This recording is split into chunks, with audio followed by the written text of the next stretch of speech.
Long time no see mga kaibigan. So ngayon, tingnan natin na ang alignment ng NSCR South Commuter Rail, no? Sa may Kabuyaw to Banlic area. So gagamitin natin na as guide um, yung viaduct and general arrangement drawings galing sa bidding plans, no, ng NSCR contract package S06. So, saan nga ba ito makikita? So, titingnan natin dito sa website ng PNR. So, ito yung website. Then, nandito siya sa foreign assisted projects. Then, nandito siya sa North-South Commuter Railway Project. Click. At ito yung mga links ng mga bidding documents and drawings patungkol sa NSCR. Sa NSCR na ito. So, ang hinahanap natin ay NSCR South Commuter. Dito. NSCR Extension Bid Documents Contract Package S04, 05, and 06. So, doon tayo sa 06. Ito natin. Maglalabas siya ng Google Drive. Then, andito yung mga folders niya. Yung mga drawings ay nasa volume 2. At nandito sa may Book 1 Civil. So, yung magiging guide natin ay itong document na to. Yung VIA 06. No? So, ayan, na-download ko na yan. Available siya dito sa website ng PNR. Publicly available kasi na-access ko siya. Hindi naman siya naka-private. So, kung gusto nyo makita, punta kayo sa website ng PNR. Nandun siya sa website. Libre siya na makita, no, ng mga publiko. No? So, tayo. So, tingnan natin yung simula nung alignment ng CPS06. So, ito yung demarcation line niya. Zoom din natin ng konti. Ito yung hangganan ng S06 at saka S05. Ito siya. Dito sa point na to. So, tingnan natin. It's drawing P. Burgos Street. Dito tayo sa mapa. So, Bing Maps ang gagamitin ko ngayon. At dahil daw ito ay mas updated kumpara din sa Google Earth, no? Although kasi sa Google Earth may mga magandang picture siya, pero mas tayo dito sa updated, no? So, i-ayos natin siya. So, kasi halos kapareho ng alignment ng nasa drawing. Ito yung P. Burgos Street. So, nandito yung current na Kabuyaw Station. Ito siya. So, ngayon, dito sa drawing, itong blue lines na to. Nakikita nyo yung blue lines. Yung blue lines na yan. Yan yung right of way na sasakupin ng alignment ng NSCR. No? So, ito yung pinaka-rail niya. Yung current rail niya. Ito nasa gitna na to. Yung line na yan. Yan yung current na rail niya. Yung kasalukuyang relays. No? Ito yung relays na yan. Yan siya. At ang sasakupin nilang row ay ganito kalapad, no? So, kung titingnan natin yung yung lapad niya, kung titingnan natin sa mapa. So, ito, diba, itong structure na to, hanggang dito sa structure na to, yung lapad. So, titingnan natin dito sa maps. Gagamitin natin yung features na measure distance. So, mula dito sa point na to. Ay, yun yung itsura niya, no? So, i-close lang natin yan.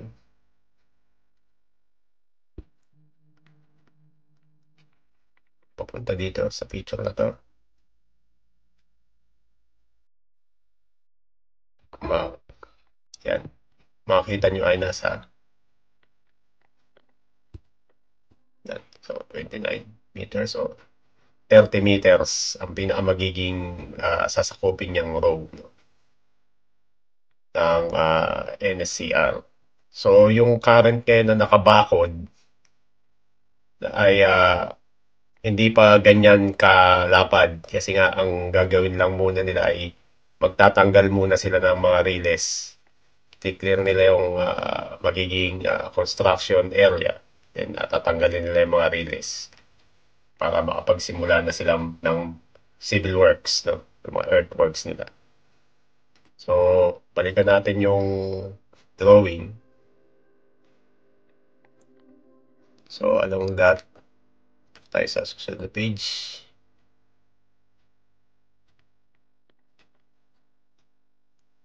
So, dito yung current na station. Ito yung old Kabuyaw Station, no? So, kung mapapansin nyo, ano, yung sa stretch ng alignment niya ay halos pare-parehas lang yung lapad. So, 30 meters. Itong mga shapes na to, mga structures yan na mukhang sila'y ma-demolish dahil nasa loob sila ng right of way na gagamitin ng NSCR. So, tingnan ulit natin din sa mapa. Ito yung current na PNR station. Ito yung old Kabuyaw Station. So, itong mga kabahayan dito na within sa row, no, ng NSCR, sila yung matatamaan. So, looking at the drawing again, halos nasa gitna yung current na relays, no?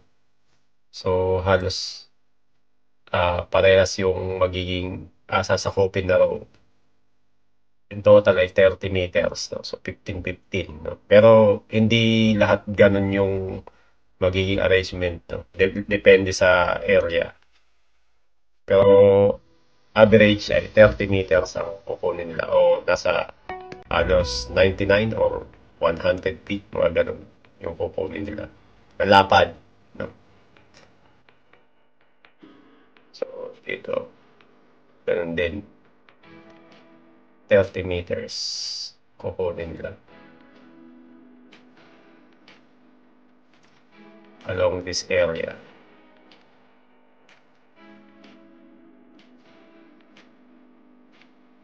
So, ito yan, no? Bago ito yung dun sa drawing. No? So, kung lalo na yung mga malapit din sa area na to na nanonood itong video ngayon, kung gusto niyo malaman yung area na sasakopin nila, pwede niyo makita to dun sa may download ito galing sa website ng PNR. So, at least alam niyo yung magiging kung masakop ba yung ano ninyo, yung lugar ninyo o hindi, no?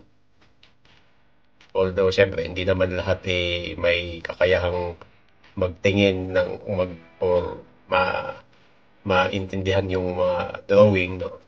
Pero ito yung at least mabigyan kayo ng idea. So, sa ngayon, dito, kung titingnan natin dito sa mapa, ito yung Kabuyaw Central School. Nandito ngayon yung parang holding line nila dito sa area na to. So, dyan sa area na yan, dyan muna nila nilalagay yung mga binaklas nilang relays. So, although malaki yung nabakuran nila dito, hindi dito yung pinakatatayuan ng NSCR Kabuyaw Station, no? So, parang holding area pa lang nila. Pero, yung sasakupin nila yung total na sasakupin nila ay mas malapad, no? Kumpara ah, dun sa gagamitin, sa pinaka nabakuran nila ngayon, no? Tingnan ulit natin. Bagay, dito naman alam naman na ng mga property owners kung nasaan yung right of way yung sakop ng right of way ng PNR. So at least hindi na nila naman natayuan na yan. No? So ito, titingnan natin, yung lapad na yan,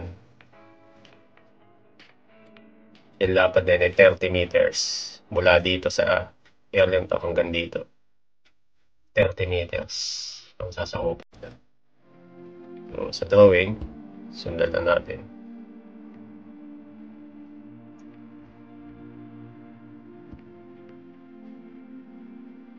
So, ayan siya. Dito sa area to yan. 30 meters. Pinaka, ano nila dyan. Pinaka area. At saka kung mapapansin nyo, yung mga poste na itatayo ay wala sa gitna. Hindi siya sa mismong sa gitna ng pinaka right of way. Nasa gilid siya. Ito, diba? Ito siya. Ito yung pinaka mga poste at yung viaducts din siya. Dahil dun sa gilid, doon naman ilalagay yung future na freight. Ito siya. Yung freight o cargo trucks. No?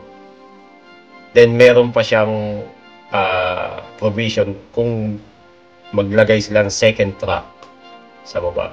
Although, wala pa tayong detalye kung paano yung magiging setup ng cargo rail kasi yun ay dadagdag o i-construct nila pag natapos na yung NSCR.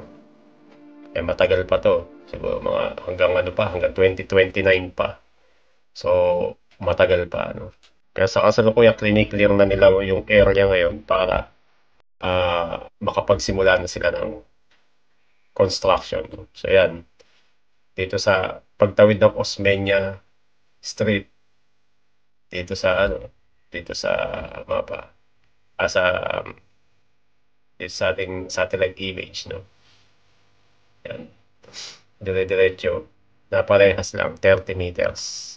So malapad yung actual na kukunin nila, hindi yung nakabakod lang ngayon, no? Mas malapad pa yun. Ngayon, siyempre, hindi pa naman nila magagagalawin yung mga nasa gilid kasi ang pinaka-focus nila ay i-clear na yung mismo mga relays. Tatanggalin nila yung mga relays. No? Kasi baka iniisip ng iba na yun lang yung binakuran ngayon ay yun lang yung sasakupin ng rails, ng right of way ng NSCR. Pero sa ngayon, yun lang yung mga bakod kung mapapansin nyo, movable siya. So, once na matapos sila ng clearing at magsimula ng construction, i-move nila yon. So, ayan. No? So, diretso yan. So, sundan lang yan yung alignment. Hanggang sa malapit makapunta na sa tatayuan ng NSCR Cabuyao Station. So dito, pagdating dito sa area na to, magsisimula ng lumiko na yung mismong alignment dito sa area na to. No? Ay, marami na kasing mga kabahayan dyan. Dito sa area na to, simula na siyang liliko. Liliko na yung mismong alignment dito. Dahil yung Cabuyao Station ay dito, tatayo sa area na to. Yan itatayo yan sa area na. So, tingnan natin yung drawing ng Cabuyao Station. So, ito yung area na sasakupin ng Cabuyao Station. No? So, patakin natin ang konti. Zoom natin.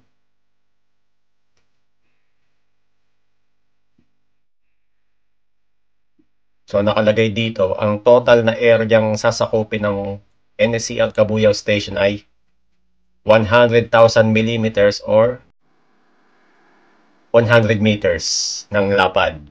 100 metro ng lapad ng sasakupin nila. So, i-convert natin yan. No? Meters to feet.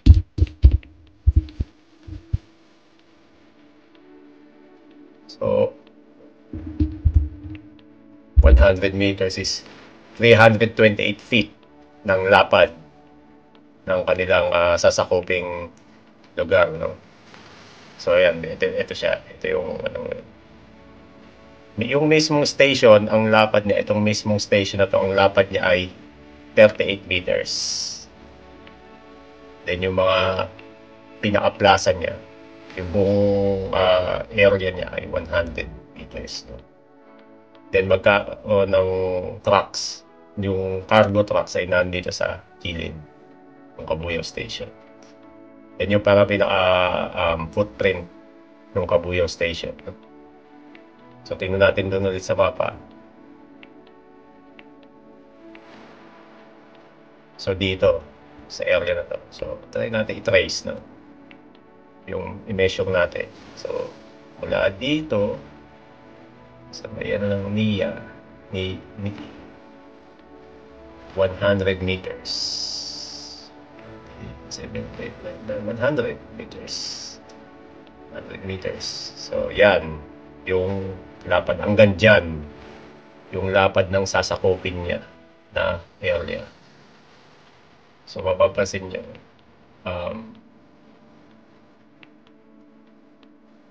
so 100 meters dyan. Yan, hanggang ganyan kalapad. So from 30 meters na lapad ng road, lalapad siya dito towards na dito sa location ng station. So bali ang station, nasa likod siya nitong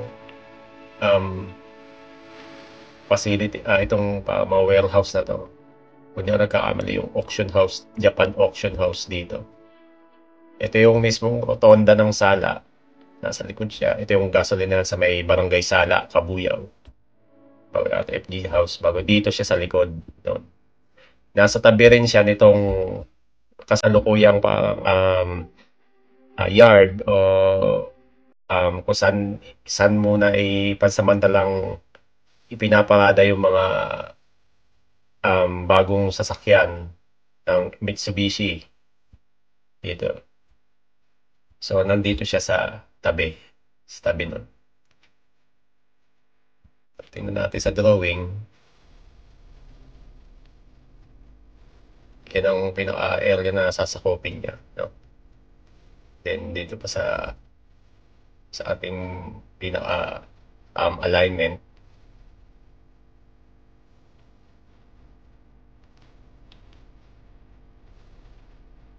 Ito, yung pinaka-sasakyan. Between yung pathway papunta sa multiland.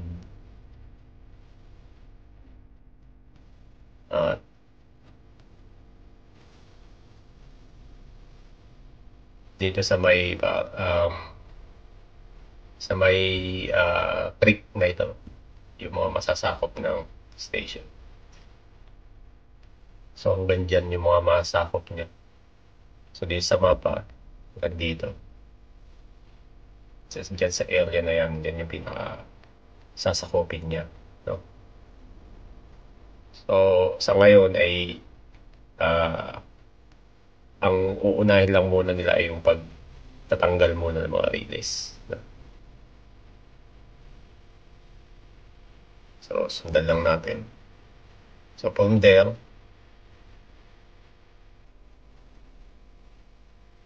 babalik ulit liliit ulit yung sakop niyang row. So, itong line na to, although ang ibig sabihin niya may fencing siya no? Fence, mayroon siyang fence, no? May bakod. Yan ang ibig sabihin ng mga square na maliit na yan. Meron siyang bakod. Mas paliit ulit yung kanyang right of way, no? So, next natin. So, pagkalagpas dun sa creek, babalik ulit siya sa 30 meters, no? Yung kanyang right of way. So, sundan lang natin yan. At yung mismo mga viaducts, columns niya, nandito pa rin sa western side, no? So, ang north natin ay doon. Nasa western side. Bago dito, open lang para sa cargo rail.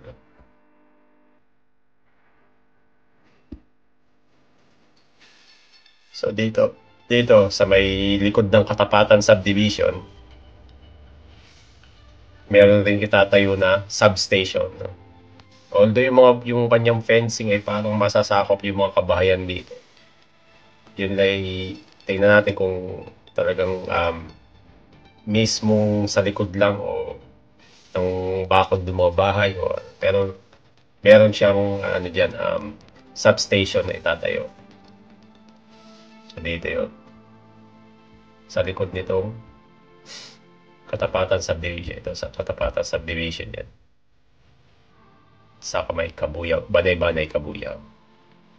Yan yung Riles. Dito sa area na to. So, ano rin natin. Natin. Na dito. So, maaring dito lang nga sa likod ng mga kabahayan. Magkakaroon dyan ng substation sa area na yan. Tuloy-tuloy lang.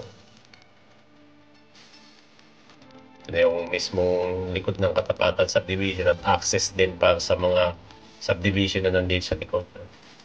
Kaya kung tutuusin, strategic yung posisyon ng Kabuyaw Station kasi nga maraming mga kabahayan, maraming mga subdivision sa area na to. Marami siyang masiservisyohan na pasahero galing sa mga subdivision sa likod nito.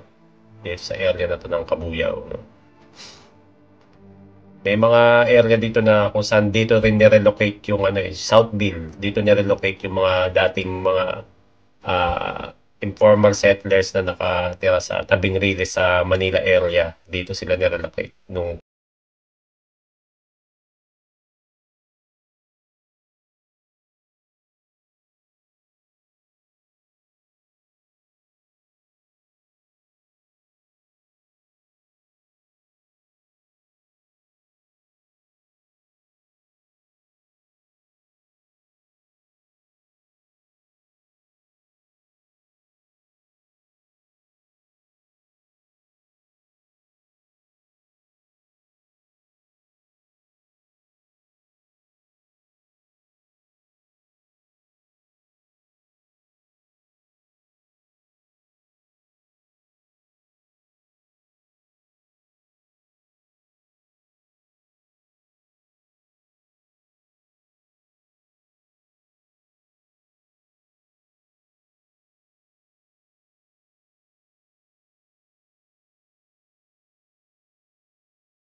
Then, up to, marami siya, kumbaga, susundan lang niya yung right of way no, ng PNR.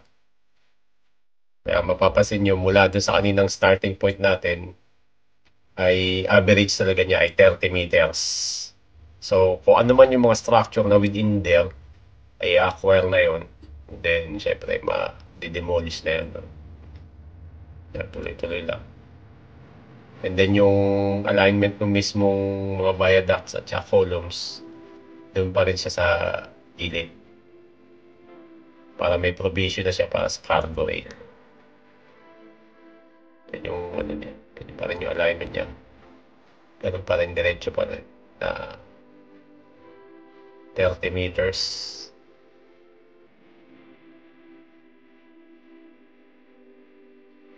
So dito, meron ulit substation dito. Sa may San Cristobal, sa San Isidro. O sa Barangay Putol, kung tawagin nila.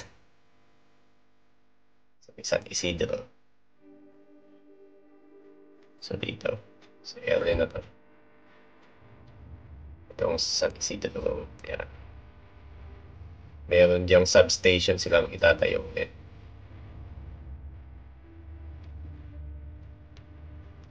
So ganun pa rin yung alignment. 30 minutes. So itong mga kabayan na within that row ay matamaan siya. So slightly medyo lalap. Medyo siya, medyo parang mag-move yung row niya pa west. Pero within pa rin naman doon sa road na PNR. Ito may access road naman dito, maintenance road. Ito para sa access niya. So yan.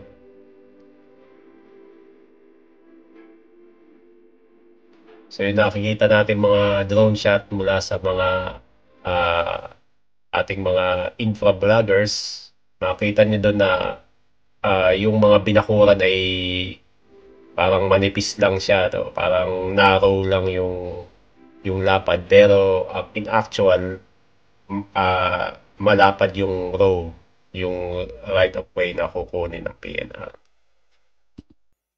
So yan, tuloy lang. Then dito, sa area na to, sa area ng Mamatid, kung nasaan ngayon yung current na Mamatid Station, ay meron din silang plano base dito sa drawing ng alignment na future station ng Mamatid. Although, like dun sa Gulod Station, hindi siya itatayo sa ngayon, no? In the future, maaaring pag operational na yung NSCR at nakita nilang mataas ang demand, ay maaari nilang itayo ito. So, I think magkakaroon sila ng provision para dito, no? Para dito sa future station ng Mamatid. So, sa mapa. So, dito siya sa may malapit din sa entrance ng Villa Palau subdivision. So, ito yung current na Mamatid Station. Dito, sa area na to, magkakaroon dyan ng in the future, hindi pa siya itatayo dito sa current contract na nagsisimula na ngayon. Hindi siya kasama, pero in the future, dito siya maaaring ilagay, no, itayo. So, hindi pa natin alam. Depende kasi sa demand kung mag-decide na ang government o DOTR na ituloy siya, itayo dito. So, iba pa to kaysa doon sa Banlik Station na. Iba pa tong Mamatid Station. So, pero kung titingnan nyo yung area, ayan o, ang daming makikinabang sa area na yan, ng Mamatid Station. Kung saaling maitayo na siya dyan. Lahat ng mga kabahayan na yan, mga potential na passengers ng station na yon. Although, malapit lang siya sa Banlik Station, kung totoo kasi medyo malapit lang siya. Kasi yung Banlik Station ay dito lang sa area na to. Sa may tapat ng container terminal dito. Yung Banlik Station. Malapit na distansya lang siya. So, tingnan nga natin kung gaano yung distansya niya. So, mula dito hanggang dito sa may Banlik Station, halos wala pang 1 kilometro ang pagitan ng dalawang station kung sakaling itatayo nila yung Mamatid Station. Tapos siyang 1 kilometer. Pero mas accessible siya kasi nandito siya sa may malapit siya dito sa access road, no? Dito sa Mamatid Road.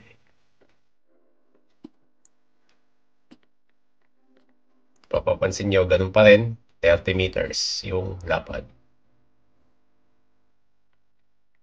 Then dito, pagdating dito sa area na to, dun sa dating Y, kung tawag, o yung dating parang kung saan mag-i-split yung relays dito sa area na to ng map. Dati itong ano to eh, dati parang Y, kumbaga. Kung saan ito, papunta na to ah, sa west, no, na rails. So, dito yung mag-divert na yung mga columns dahil nga i-approaching na siya ng Banlik Station.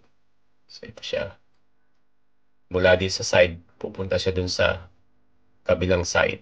Then yung cargo truck sa ibaba, lilipat naman siya sa kabila. Maaring para magkaroon siya ng access rin dun sa inland terminal niya, yung container terminal. So ito siya. So ito yung access na niya doon.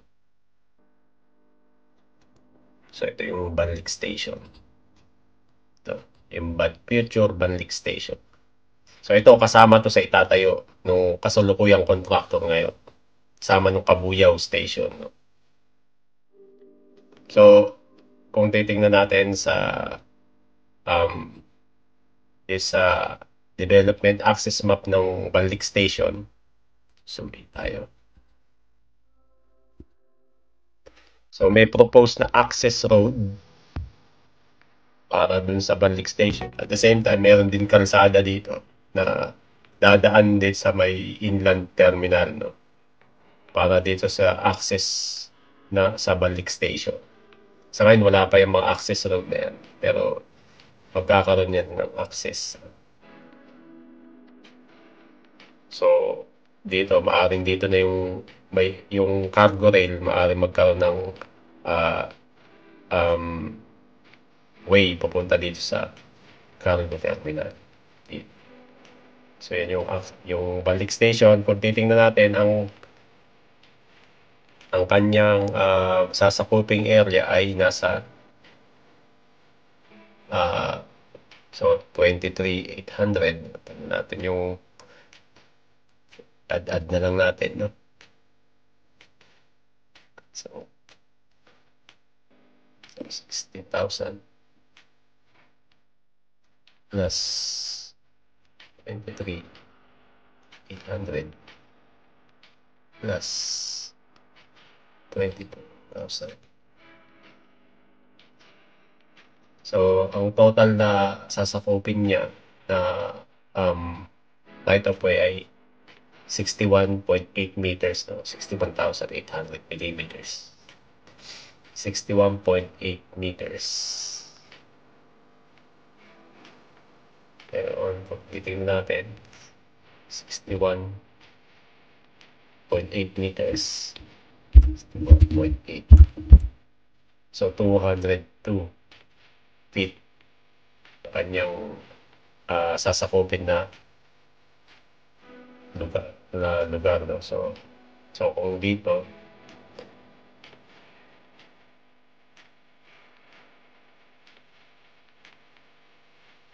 yung kanyang sakupin dito 61. So pati part ng container terminal ay masakop niya. para nga rin dun sa cargo rate, no? Yan, 20. So, 61 meters dito. Yun yung mga sasakopin yung area. So, dito sa alignment, mas malapad din yung sakopin niya dito sa area na to. So, beyond na nung current row ng PNR. Tingnan natin siya. Dito.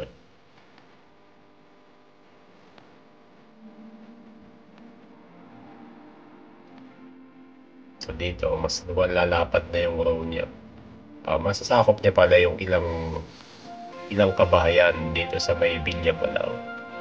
So, kung papansinin nyo, ito yung row niya. Bago dito, mapapansin nyo dito, itong blue line na to. Itong blue line na to, mas lumapad siya dito. So, pati pala dito, so, comment down below na lang kung malapit kayo sa area na to, no? Sa Bibiglia pala, kung ano ba yung naging kung nagkaroon na ba ng parang kinausap na ba kayo ng DOTR tungkol dito sa sasakopin nilang area, no? So, kung mapapansin nyo dito, pagdating dito sa area na to, mas lumapad yung row na kanila sasakopin. Kasama tong area na to. Oops. Kasama yung area dan sa may Villa Palao. So, i-acquire din yan pag ganyan. Dito, hanggang dito sa area na to. Sila lapad yung niya, right of way niya. Kasama yung mga ilang kabahayan dito. Ito siya. Dun sa plano, ano. So, ito naman, itong drawing na to, noong 2020 pa to. So, maaaring nagkaroon ng changes, pero yun ang malaman natin. Kasi maaring itong area na to dito sa taas, ito sa eastern side, na kung saan may mga kabahayan, maaring yan ay gagawing access road.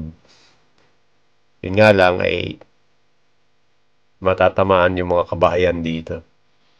So, comment down below na lang kung isa kayo sa mga merong property owners dito. Yan, yung mga bahay na yan, itong mga structure na yan, yung mga shapes na yan, masasama siya, yung mga kabahayan na yan along this road, no, dito sa kalsada na to ng Villa Palao. Yan, dyan makakasama yan, itong mga unang row ng bahay na to, na maaari siyang gagawing access road siya.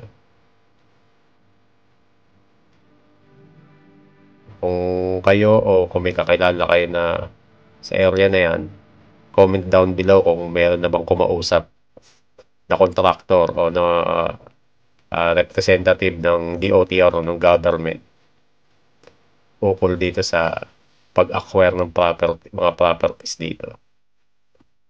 So, yun yung sasakopin. Maaari siyang bahagi ng access road na pre-propose, no? Itong access road na to. Kasi yan, dadaan nga siya dun sa area na yan. So, from here, dito yung Balik Station. And then, dito naman sa area na to, zoom out tayo. Sa tabi ng San Cristobal River, dyan yung, dito sa lugar na to, yung pinaka-depot para sa South Commuter, no? Sa South Depot. Merong depot sa Valenzuela, merong depot sa may Clark area, then meron din depot dito sa South area, dito sa Banlig. Kasi nga mahaba yung yung linya ng NSCR from north to south nga eh. So maaaring yung mga gagamitin dito sa South ay dito ipaparada yung mga train. Then, yun din sa Metro Manila area, Valenzuela area. Then, yun din sa mga North area. So, yun. Sinundan lang natin yung row, yung right of way, base dito sa alignment drawing from 2020, no? So, para malaman din natin, malaman ninyo kung ano ba yung mga, kung gaano kalapad yung sasakupin na row, no? So, ano natin, tansyahin natin itong size ng row na to, no? So, kalahati nitong mga bahay dito.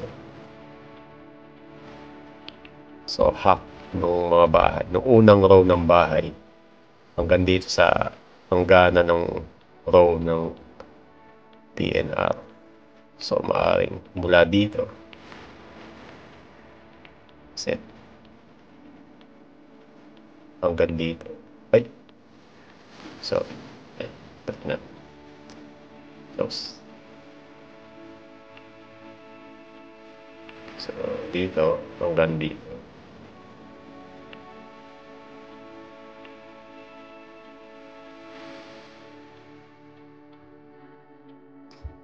Yan yung maaaring gagamitin na. Tingnan ulit na sa drawing.